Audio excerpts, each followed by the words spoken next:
Hello family, welcome back to my channel. তো শীতকাল আর পিঠে না বানালে কি হয়, তো আমিও বসে গেছি কিন্তু পিঠে বানাতে। দেখতে পাচ্ছ খুব সহজ পদ্ধতিতে, ঘরোয়া পদ্ধতিতে অল্প কিছু জিনিস নিয়ে আমি কিন্তু বানাবো। দুধটা জাল বসিয়ে দিয়েছি আর নিয়েছি একটু গুঁড়ি, আতপের গুঁড়ি কিন্তু নেও না, তাহলে কিন্তু শক্ত হবে। তোমরা কিন্তু সেদ্ধ চালের গুঁড়ি নেবে। তো আমি নিয়ে নিয়েছি সেদ্ধ চালের গুঁড়ি, আর নিয়ে নিয়েছি একটু গুড় আর গরম জল আর নুন, আর কিচ্ছু না। এইটুকু জিনিসের মধ্যেই কিন্তু আমি দুধ পিঠে বানাবো। আর অনেক কিছু অ্যাড করতে পারো, বাট আমি বেশি কিছু না দিয়ে এইটুকু জিনিসের মধ্যে কিন্তু আজকে পিঠে বানিয়ে ফেলবো। দেখতে পাচ্ছ গরম জল দিয়ে আমি পিঠেটা, যে গুঁড়িটা আছে ওটা পিঠে করার জন্য মাখবো। তো আটা যেভাবে মাখে সেভাবেই কিন্তু মাখতে হবে, বেশি নরম করলে কিন্তু হবে না। তো এইভাবে মেখে নিয়ে কিন্তু তোমাদেরকে যাতে হাতে না লাগে এরকমভাবে মেখে নিতে হবে। দেন যে যেভাবে পারবে গড়তে পারো। আমি এইভাবে গড়েছিলাম। তো তোমরা যেভাবে ইচ্ছা গোল গোল করে গড়ে পড়ে দিয়ে দিতে পারো।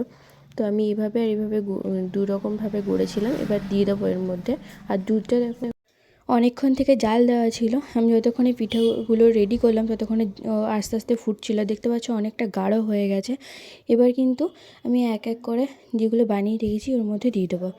এই যে প্রথমে এই যেগুলো গড়ে রেখেছিলাম ভেতরে হচ্ছে ছানা দিয়ে, তিল দিয়ে, ওইগুলো আমি দিয়ে দিচ্ছি। আর যেহেতু আমি অল্পটুকু করছি তাই আমি অল্প পিঠে বানিয়েছি। দেখতে পাচ্ছ তোমরা পরিমাণ মতো যে যেমনভাবে পারবে গড়তে পারো, গোল গোল করে গড়েও দিতে পারো, অসুবিধা কিন্তু নেই। আমি দেখো সবগুলো এবার এক এক করে দিয়ে দিচ্ছি। আর একটু বেশিক্ষণ ফোটাবো না, আর একটু সেদ্ধ হয়ে গেলে পরে গুড়টা দেবো লাস্টে। তো এই যে সবগুলো আমার দেওয়া হয়ে গেছে এক এক করে।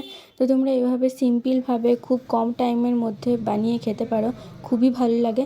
তোমরা চাইলে এখানে কিন্তু আখের গুড় বা খেজুরের গুড় অ্যাড করতে পারো, বাট আমি আখের খেজুরের অত পছন্দ করি না, তাই আমি নর্মাল গুড়টা এখানে দেবো। আর নর্মালটা দিয়েও কিন্তু খুব সুন্দর লাগে খেতে। তোমরা চাইলে আরও তোমরা চাইলে এখানে এলাচ গুঁড়ো করে দিতে পারো, খুব একটু সেন্টটা হলে পরে খেতে কিন্তু ভালো লাগে। বাট আমি কোনো কিছু না, হাতের সামনে যা ছিল আমি কিন্তু তাই দিয়ে চটজলদি বানিয়ে ফেললাম এইটা। আর দেখতে পাচ্ছ গুড়টা আমি ভেঙে রেখেছিলাম, এবার ওটা দিয়ে দিলাম পরিমাণ মতো। আর যে যেমন মিষ্টি খেতে পছন্দ করো সেই কিন্তু সেরকম মিষ্টি দেবে। আবারও বলছি, আখের গুড় বা খেজুর গুড় দিতেও পারো। আর গুড়টা দেওয়ার পর দেখবে কালারটা খুব সুন্দর চলে আসবে। আর এই যে একটু একটু জাস্ট গলে যাওয়ার অপেক্ষা, আমি কিন্তু তারপরে নামিয়ে দেবো। আর গুড়টা দেখো যত গলবে তত কিন্তু কালারটা না খুব সুন্দর চলে আসবে।